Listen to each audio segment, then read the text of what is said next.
주님을 아는 것이 우리의 힘입니다. 한 주간도 평안하셨습니까?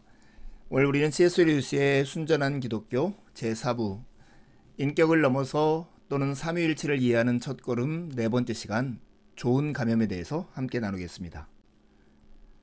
앞에서 우리는 정육면체가 하나의 입체인 동시에 6개의 정사각형이듯 하나님은 하나인 동시에 삼위인 존재라고 했습니다. 그런데 이 삼위가 서로 어떻게 연관되는지를 설명하려면 그 사이에 마치 선후관계가 있는 것처럼 들리는 말들을 쓰지 않을 수 없습니다. 오늘 우리는 성경이 제시하는 삼위 하나님 사이의 관계, 그리고 저자가 문학적 상상력을 동원해서 우리에게 설명하는 내용을 잘 들어서 우리의 마음속에 새겼으면 참 좋겠습니다. 우리는 삼위의 첫째 위를 성부, 둘째 위를 성자라고 부릅니다. 그리고 첫째 위가 둘째 위를 낳습니다. 또는 생산합니다 라고 말하죠. 여기서 만든다가 아니라 낳는다는 표현을 쓰는 것은 첫째 위가 생산하는 것이 그 자신과 같은 존재이기 때문입니다. 성부는 이런 의미에서 우리가 쓸 수 있는 유일한 말입니다.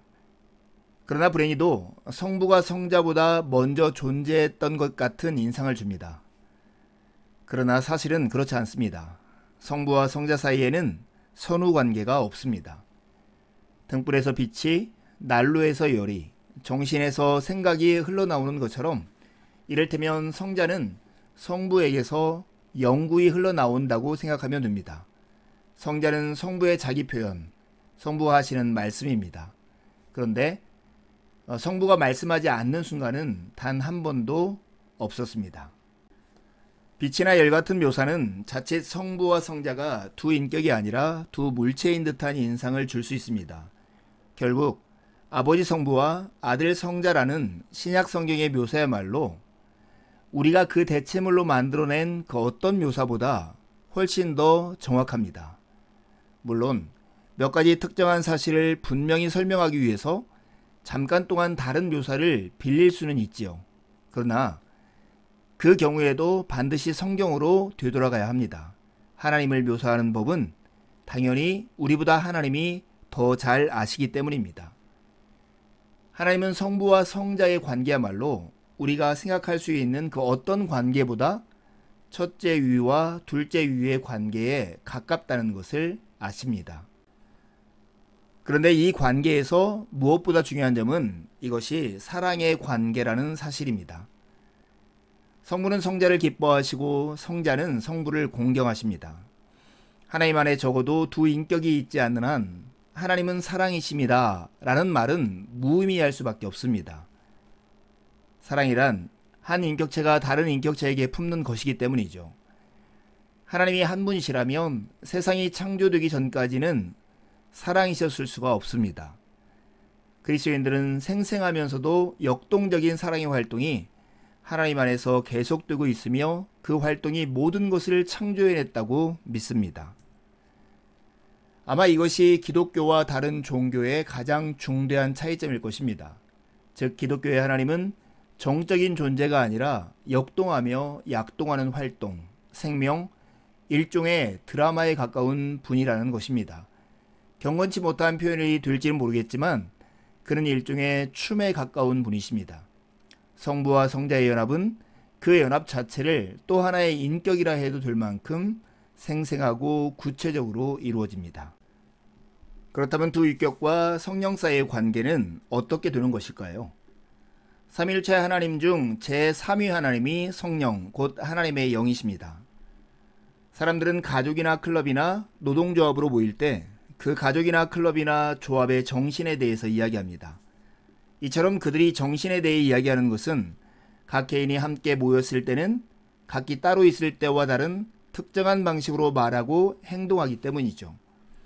마치 일종의 공동인격이라도 생겨난 것처럼 말입니다. 그런데 이 부분에 하나님과 우리의 차이가 있습니다.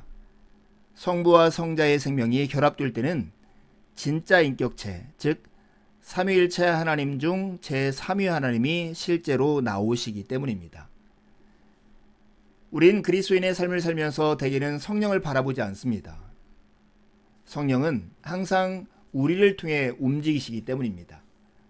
성부가 우리 앞, 저기 계시는 분이고, 성자가 우리 옆에서 기도를 도우시며 우리를 하나님의 아들로 바꾸시는 분이라면 성령은 우리 안 또는 뒤에 계시는 분이십니다.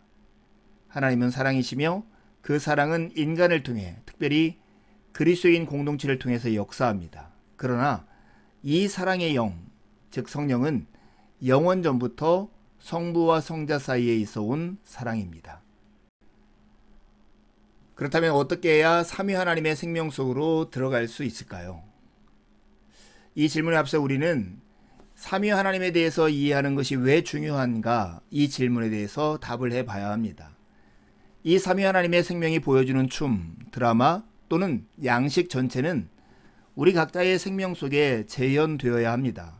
바꿔 말하면 우리 각 사람은 그 양식 속에 들어가야 하고 그 춤에 참여해야 합니다.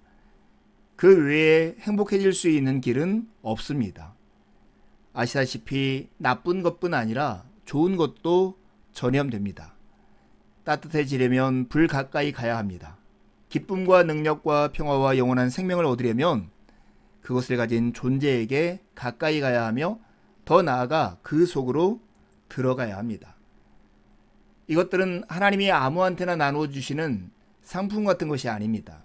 실제의 중심에서 솟구쳐 올라오는 능력과 아름다움의 거대한 분수입니다. 그 분수에 가까이 다가가는 사람은 물보라에 젖을 것이고 다가가지 않는 사람은 여전히 메마른 상태에 머물 것입니다. 그렇다면 우리는 어떻게 해야 하나님과 연합할 수 있을까요? 우리는 하나님이 낳으신 존재가 아니라 만드신 존재입니다. 즉, 자연 상태 그대로 있을 때 우리는 하나님의 자녀가 아니라 조각상일 뿐입니다.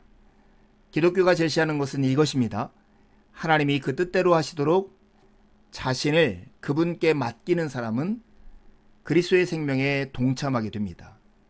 그리스도는 하나님의 아들이십니다. 그러므로 그의 생명에 동참하면 우리도 하나님의 아들이 됩니다.